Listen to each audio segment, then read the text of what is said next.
నమస్తే welcome to Andhraprabha నేను Tejaswi Lok Sabha elections కి సంబంధించి దేశంలో ఇప్పటికే ఎలక్షన్ కోడ్ అయితే రావడం జరిగింది మొత్తానికి వచ్చేటప్పటికి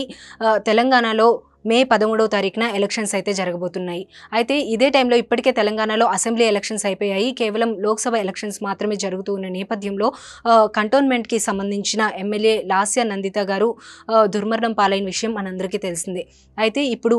లోక్సభ ఎలక్షన్స్ జరుగుతూ ఉన్నందున వాటితో పాటే బై ఎలక్షన్ కూడా పెట్టాలి అని చెప్పి ఎలక్షన్ కమిషన్ అయితే నిర్ణయించడం కూడా జరిగింది దీనికి సంబంధించి ఇప్పటికే అక్కడ లాస్య నందిత తండ్రి ఎవరైతే ఉన్నారో ఆయన గత ఏడాది 2022 ఫిబ్రవరి 19వ తారీఖున ఆయన చనిపోవడంతో ఎలక్షన్స్ దగ్గరలోనే ఉన్నందున అప్పుడైతే బై ఎలక్షన్ పెట్టలేదు కానీ 2023 ఎలక్షన్స్లో సాయన్న గారి కూతురైన లాస్య నందిత అయితే ఎలక్షన్స్లో పార్టిసిపేట్ చేయడం జరిగింది అలాగే బీఆర్ఎస్ తరపున ఆవిడ 20,000 భారీ మెజారిటీతో కూడా గెలవడం జరిగింది అయితే మొత్తానికి వచ్చేటప్పటికి ఆవిడ గెలిచిన కొన్ని రోజులకే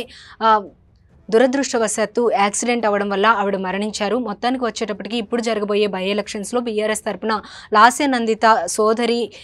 ఈ ఎలక్షన్స్లో పోటీ చేసే ఆలోచనలో ఉన్నారు బీఆర్ఎస్ పార్టీ ఆవిడనే నిలబెట్టాలి అనే ఆలోచనలో ఉన్నట్లు కూడా తెలుస్తోంది ఇప్పటికే లాస్య నందిత సిస్టర్ ఎవరైతే ఉన్నారో ఆవిడ కూడా ప్రత్యర్థి పార్టీలను అయితే ఏకగ్రీవ ఎన్నికకు సహకరించాలి అని చెప్పి కూడా అభ్యర్థించడం జరిగింది అని చెప్పి తెలుస్తోంది సో ఎలక్షన్ కమిషన్ అయితే ఎలక్షన్ ఇప్పుడు మే 13నే ఈ ఎలక్షన్ కూడా ఏర్పాటు చేయాలి అని చెప్పి నిర్ణయం తీసుకున్నట్లుగా కూడా తెలుస్తోంది మిగిలిన పార్టీలు వేరొకరిని నిలబెడతాయా లేదా అని అయితే చూడాలి మొత్తానికి అయితే ఈ ప్లేస్లో వచ్చేటప్పటికి 2,31,000కు పైగా ఓటర్లు అయితే ఉన్నారు దీనికి సంబంధించి 232 పోలింగ్ బూత్లను కూడా ఏర్పాటు చేయడం జరిగింది 15 మంది కంటే ఎక్కువ మంది అభ్యర్థులు నిలబడితే కనుక ఎక్స్ట్రా ఈవీఎంలు అనేవి ఏర్పాటు చేయాల్సి వస్తుంది 232 ఈవీఎంతో పాటుగా ఒకవేళ ఒక 2-3 ప్లేసెస్లో మాత్రం మరికొంత ఎక్కువ ఒక 2-3 ఎక్స్ట్రా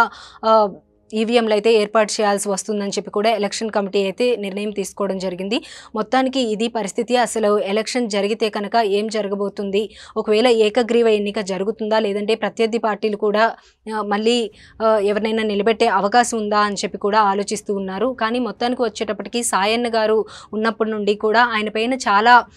పాజిటివ్ ఇంప్రెషన్ అయితే అక్కడున్న ప్రజల్లో ఉందని చెప్పాలి అందుకోసమే లాస్య నందిత ఎప్పుడైతే నిలబడ్డారో అప్పుడు కూడా అందరూ చాలా పాజిటివ్ ఇంప్రెషన్తో దాదాపు 21,000 పైన ఓట్ల మెజారిటీతో అయితే ఆవిడని గెలిపించడం జరిగింది